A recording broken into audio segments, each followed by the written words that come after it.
मिलकर के मंथन करते हुए जब अलग अलग प्रकार के रत्न संपदा निकली और अमृत कलश लिए हुए पधारे धन्वंतरी।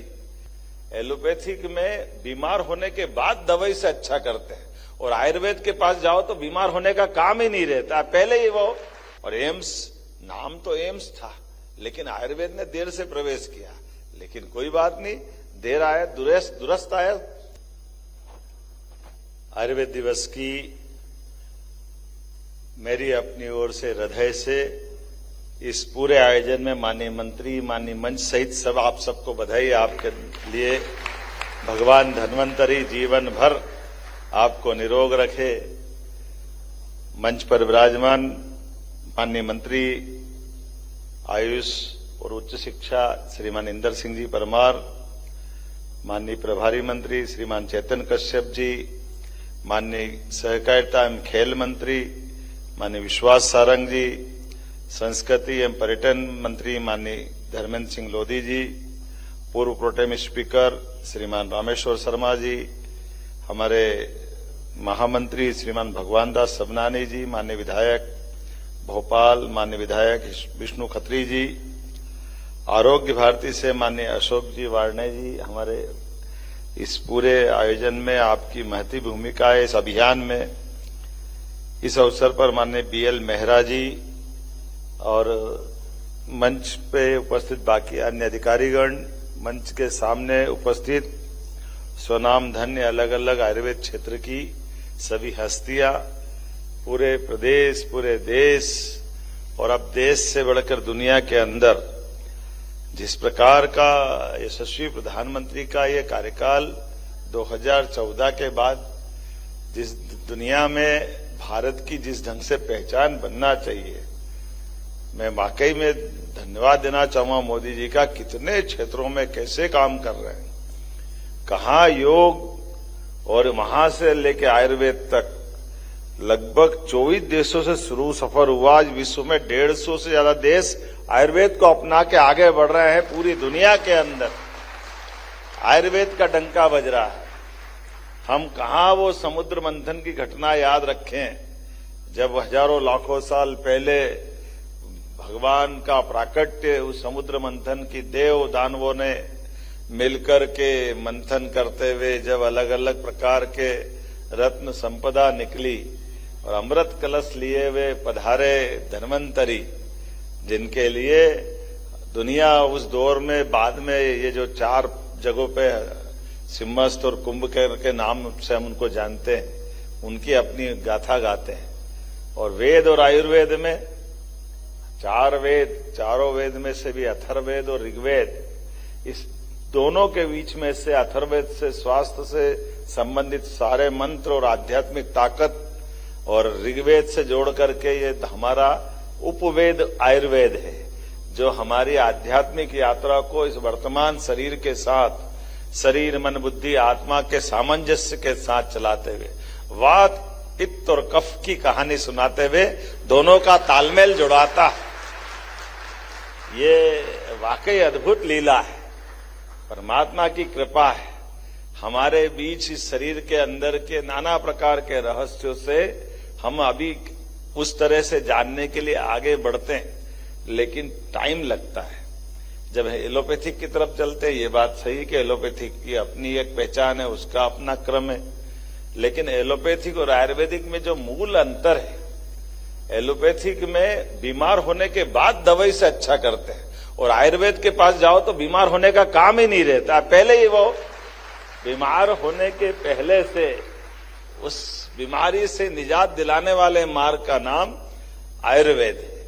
ये हम में से, मैं आपसे तो क्या कहूं, दुनिया परिचित हो रही है इससे। कोविड की बीमारी को स्मरण करो, जब कोविड की बीमारी में अच्छे अच्छे तमाम प्रकार के बड़े बड़े चिकित्सकों के लिए कष्ट का माहौल था, ऐसे समय में जीवन की आशा तो काढ़े पिलाने से आ रही थी। काढ़े के अखाड़े से अच्छे अच्छे लोगों ने हम सबको वहां तक सबको प्रवेश दिया।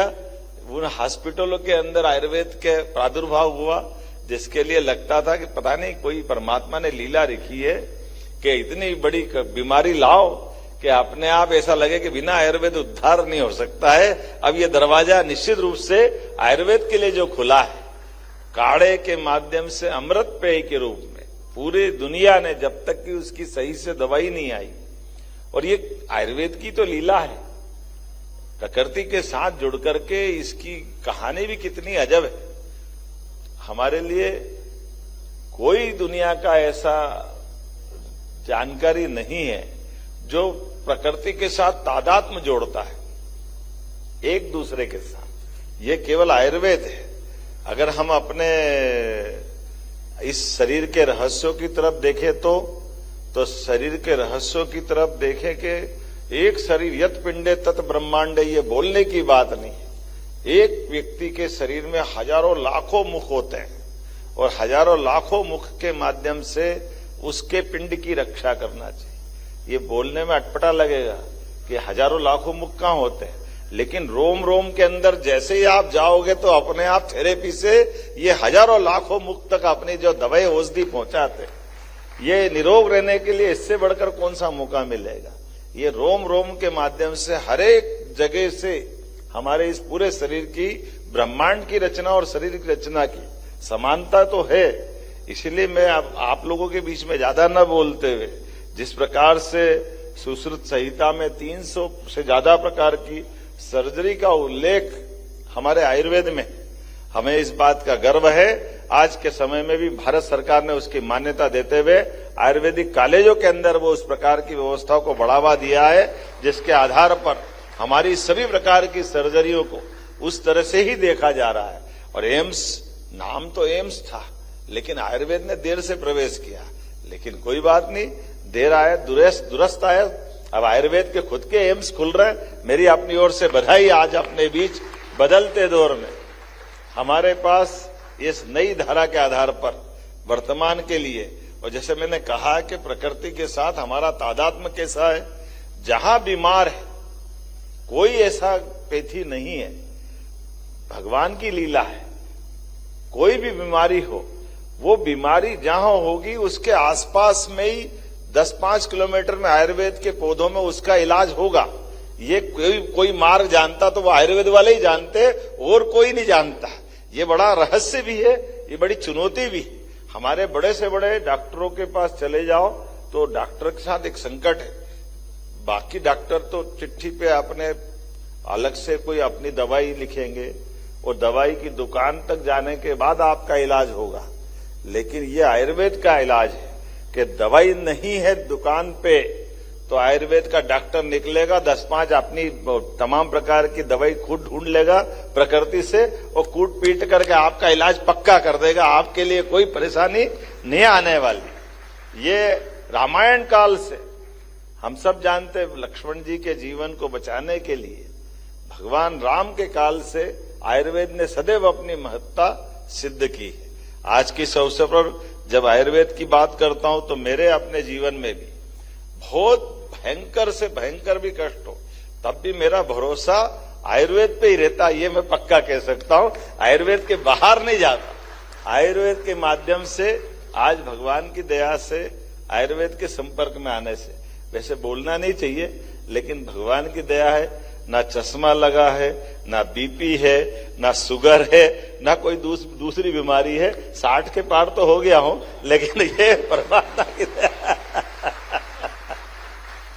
इस कहानी का आयुर्वेद के माध्यम से मैं इतना ही बताना चाहता हूं कि हमारे सबके जीवन से जिस भी प्रकार की बीमारियां हो, आयुर्वेद पर अगर आप भरोसा करते हो और आयुर्वेद के माध्यम से अपने नियम संयम के साथ और ये जो दैनिक दिनचर्या के ऊपर आप अपने ढंग से चलते हो, तो निश्चित रूप से ये जो आयुष्मान भव का आशीर्वाद देते हैं वसुदेव कुटुंबकम के माध्यम से, सच्चे अर्थों में वो सार्थक होता है किसी मार्ग से तो आयुर्वेद से ही होता है। मेरी अपनी ओर से आप सबको पुनः बधाई। जब अपन आयुर्वेद की बात करते तो धनतेरस से जुड़ी हुई कहानी थी, और ये बात भी सही कि हमारे सुखों की तुलना में पहला सुख निरोगी काया से बात कही है। सुख के तो बहुत प्रकार है, लेकिन सुख में शरीर का सुख सबसे बड़ा सुख है, और सबसे बड़ा सुख आता है तो ये धनतेरस से जोड़ के भी देखते हैं कि धन बाद में आएगा, धन का करोगे क्या, शरीर लायक नहीं तो ये धन धरा रह जाएगा। ऐसे में धनतेरस से धन्वंतरी की उत्पत्ति मानी है, लेकिन धनतेरस तिथियों के आधार पर बदलती रहती है। अब जब दुनिया का विश्वास बढ़ रहा हमारी अपने इन सारी चीजों पर, तो दुनिया की सरलता के लिए भी आयुर्वेद की जो तिथि तय की ऐसे ही है ना भाई साहब। अब 23 सितंबर, भले हमारी दिवाली आगे पीछे मने, धनतेरस का जा रही वो तो हमारे घर में रहने वाली है, लेकिन आयुर्वेद की भी महत्ता बढ़ाना है। तो इस नाते से मैं आपका अभिनंदन करना चाहता हूं कि यूनानी मसली ये भी अच्छा निर्णय करा कि 23 सितंबर हमारी ये धन्वंतरी जयंती के साथ साथ आयुर्वेद दिवस मना करके आज ही धन्वंतरी जयंती मना ले या धनतेरस मना ले, क्योंकि मैंने पहले ही कहा कि पहला सुख निरोगी काया। तो ये जो हमारे सुख के साथ जो शरीर की चिंता करने का भाव है, इस आधार पर 23 तारीख के दिन आज हमने ये विशेष बात भी है कि आज दिन और रात भी बराबर रहते हैं 23 सितंबर। और अभी तो हमने अपने सरकार के माध्यम से वैदिक घड़ी की भी स्थापना करी, और वैदिक घड़ी के अंदर भी इसी बात की महत्ता है। वैदिक घड़ी का अगर संक्षेप में कोई अर्थ समझेगा तो मैं इतना ही बताना चाहूंगा कि दिन और रात दोनों के लिए कितना सरल सिद्धांत है। अगर दिन गिनोगे तो आज के सूर्योदय से कल के सूर्योदय तक होना चाहिए, तो दिन तो तभी होगा ना। अब दिन तो पूरा मान लेते हैं अंग्रेजी हिसाब से, और रात आधी निकालते हैं, तो ये 18 ही तो घंटे हुए, फिर 6 घंटे कहां जाने वाले, उसमें क्या हो रहा है। नहीं, दूसरा दिन लग गया। कैसे लग गया भाई? दुनिया में कौन सा ऐसा प्राणी है जो रात की 12 बजे बाद उनकी दिनचर्या चालू होती? कोई नहीं है। तो इसलिए ये जो वैदिक टाइम टेबल का कैलकुलेशन, ये पूरा सिद्धांत तो उसी आकलन से है। जब हमने कहा कि हमारा 1 घंटा अंग्रेजी हिसाब से 60 मिनट पे होगा, लेकिन वैदिक समय तो 48 मिनट का ही होगा। जैसे हम 48 मिनट पे आते हैं तो ये 15 मुहूर्त हो जाते हैं, सुबह सूर्योदय से शाम के सूर्यास्त तक, और 15 ही मुहूर्त रात के रहते हैं। तो 15-15 30, तो 30 मुहूर्त अपने आप मिल जाते हैं। तो ना रात घटी ना दिन बढ़ा, रात भी बराबर दिन भी बराबर, और आज के सूर्योदय से कल के सूर्योदय तक। और इसीलिए उससे आगे बढ़कर केवल सूर्योदय नहीं, नक्षत्रों की गणना भी की गई, 12 राशियों के साथ भी। तो ये सारी चीजों का असर हमारे प्राचीन ज्ञान विज्ञान से आता है। तो प्राचीन ज्ञान विज्ञान को समझते समझते शरीर विज्ञान को भी समझाना, यही तो आयुर्वेद है। इसके बाहर क्या है? हर एक चीज का असर अगर कहीं से निकलता है, हर एक परिस्थिति का परमात्मा ने जो चक्र बनाया है, इसलिए सभी ऋतुओं के लिए, ऋतुओं के आधार पर इलाज की बात अगर कहीं की गई है तो आयुर्वेद के माध्यम से की गई।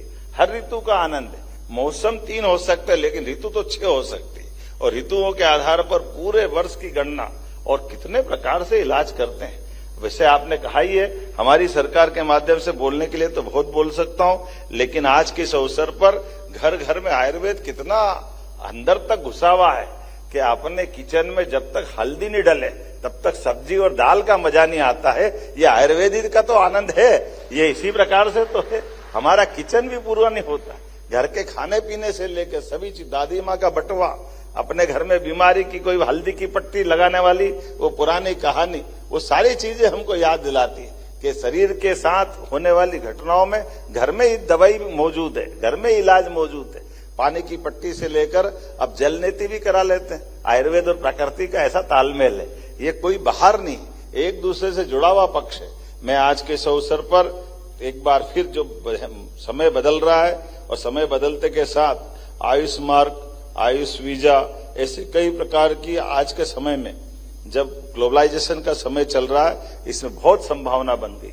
और इसीलिए आयुष डिपार्टमेंट के माध्यम से हमने बाकी इलाजों की करने वाली पद्धतियों में आयुर्वेद का भी वही महत्व स्थापित किया। और जब हम अपने मध्य प्रदेश की तरफ देखते हैं तो मध्य प्रदेश के अंदर तो वास्तव में हमारा परमात्मा ने प्रकृति का कितना सुंदर परिवेश दिया है। हमारे लिए हमने कहा कि आयुर्वेदिक कॉलेज खुलना चाहिए, तो जहां हमारी प्राकृतिक सारी आबो हवा है, सारी वनस्पतियां हैं, दुनिया भर से इस मार्ग से भी चल करके बड़े पैमाने पर हमारे क्षेत्रवासियों का, वहां के निवासियों का और विदेशवासियों का, सबके लिए वो अवसर देने के लिए, इसलिए हमने सरकार बनने के साथ ही कहा है कि हमारे यहाँ अपने राज्य के अंदर कितने मेडिकल कॉलेज खुलेंगे आयुर्वेद के, और पहली बार आज की स्थिति में 1 साल में 8 मेडिकल कॉलेज खोल करके ये हमारे संकल्प की पूर्ति कर दी है कि लगातार कोई संकोच नहीं, आयुर्वेदिक मेडिकल कॉलेज खुले और इसीलिए एक नहीं कितने प्रकार से इसको प्रोत्साहन दे रहे हैं। जब मैं आपसे बात कर रहा हूं तो हमारे ऐसे ऐसे जगह पर आयुर्वेदिक कॉलेज के साथ साथ बहुत सारी सौगातें भी दे रहे हैं। तो आज मैं कुछ चीजें बताना चाहूंगा। जब आयुर्वेद दिवस पर मध्य प्रदेश को 12 आयुष अस्पतालों की सौगात दे रहा है, जोरदार अभिनंदन करो आज के इस अवसर पर।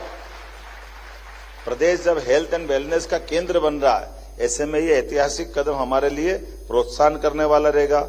आज आयुष वेलनेस टूरिज्म को बढ़ावा देने के लिए आयुष और पर्यटन विभाग के माध्यम से 50-50 बिस्तर के 2 और 10-10 बिस्तर के 10 अस्पतालों का एमओयू भी संपन्न हुआ है। मेरी अपनी ओर से बधाई देना चाहूंगा दोनों विभागों को, टूरिज्म को भी और आयुर्वेद डिपार्टमेंट को भी।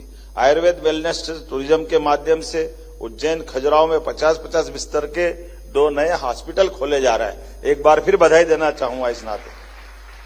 और 10-10 बिस्तर वाले छोटे अस्पताल पचमढ़ी, मंदसौर, आगरमालवा, चित्रकूट, चंदेरी, दतिया, सिंगरौली, ओरछा, ओंकारेश्वर, ताली वाली तो बजाओ, अलीराजपुर और बता रहा हूं। ऐसा लग रहा है कि ज्यादा बता रहा हूं मैं।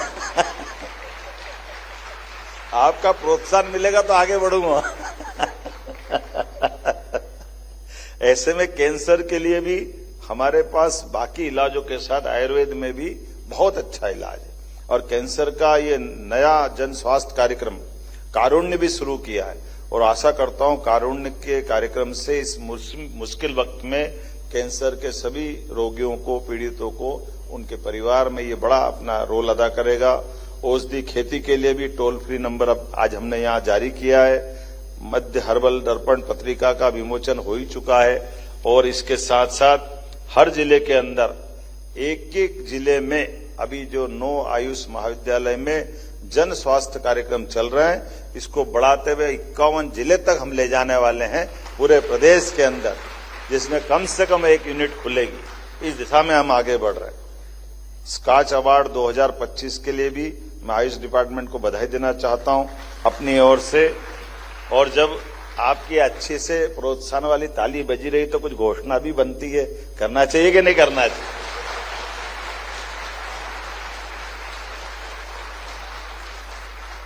तो स्नातक और स्नातकोत्तर पाठ्यक्रम में प्रदेश में दोनों डिपार्टमेंट की दृष्टि से ये जो हमारे शैक्षणिक और गैर शैक्षणिक पदों की पूर्ति करते हुए नए पदों का सृजन करते हुए इसमें हम संख्या बढ़ाने जा रहे हैं। विभाग को बधाई देना चाह रहा हूं। आयुष विभाग के समस्त आयुष चिकित्सा अधिकारियों को 6600 ग्रेड पे में आते हैं, उन्हें वरिष्ठ पद नाम देते प्रथम श्रेणी का बनाने की घोषणा करता हूं।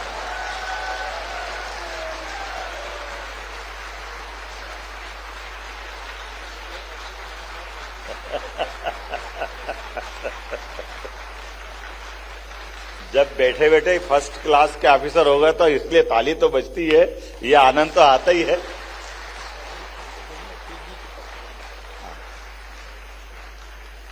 स्वास्थ्य विभाग की तरह आयुष विभाग के विशेषज्ञ और चिकित्सा अधिकारियों को शैक्षणिक संवर्ग के सम्मान और चयन वेतनमान टीएसीपी योजना लागू की जाएगी।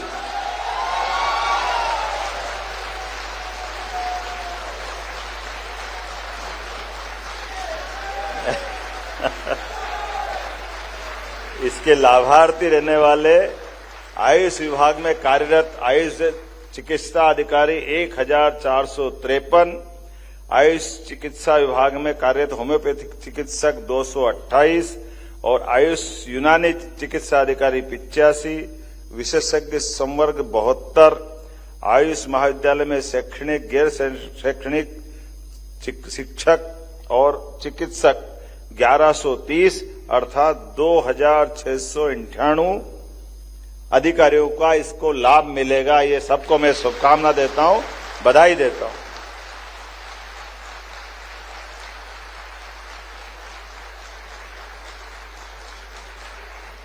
जब आपके तालियों के आनंद आ रहा तो थोड़ा सा और हाथ लाल कर लो।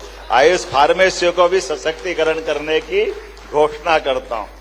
इसी के साथ साथ स्नातकोत्तर उपाधि धारक आयुष चिकित्सक अधिकारियों के लिए 3 अग्रिम वेतन सुविधा भी जो 2005 से समाप्त कर दी गई थी, उनको पुनः लागू करने की घोषणा करता हूं। इससे 300 आयुष चिकित्सकों को लाभ मिलेगा। अब आज ही सब घोषणा मत कराओ, अगली बार के लिए भी रख लो। लेकिन एक बात जरूर है, हमारे सारे आयुर्वेदिक कॉलेजों के अंदर जब यूजी हो रहा तो पीजी ने क्या बिगाड़ा, तो सारे कॉलेजों में पीजी कराने के लिए हम अपने तरफ से घोषणा करते हैं। सारे कॉलेजों में पीजी भी बच्चे पढ़ने के लिए मौका पाएंगे और कोशिश करेंगे आयुर्वेद के माध्यम से देश में सबसे बेहतर आयुर्वेद की पढ़ाई और आयुर्वेद की संभावना वाला राज्य अगर कोई बनेगा, निश्चित रूप से मध्य प्रदेश बनेगा। इस भावना के साथ आप सबका अभिनंदन, बहुत बहुत धन्यवाद। हार्दिक धन्यवाद माननीय मुख्यमंत्री महोदय। आज विश्व आयुर्वेद दिवस पर इतनी सारी घोषणाएं करने के लिए, इतना सारा लाभ इन सभी को प्रदान करने के लिए तालियां एक बार जोरदार माननीय मुख्यमंत्री जी के लिए। अगर आप ये वीडियो YouTube पर देख रहे हैं तो हमारे चैनल को सब्सक्राइब कर बेल आइकन दबाएं और Facebook पर देख रहे हैं तो हमारे पेज को लाइक करें।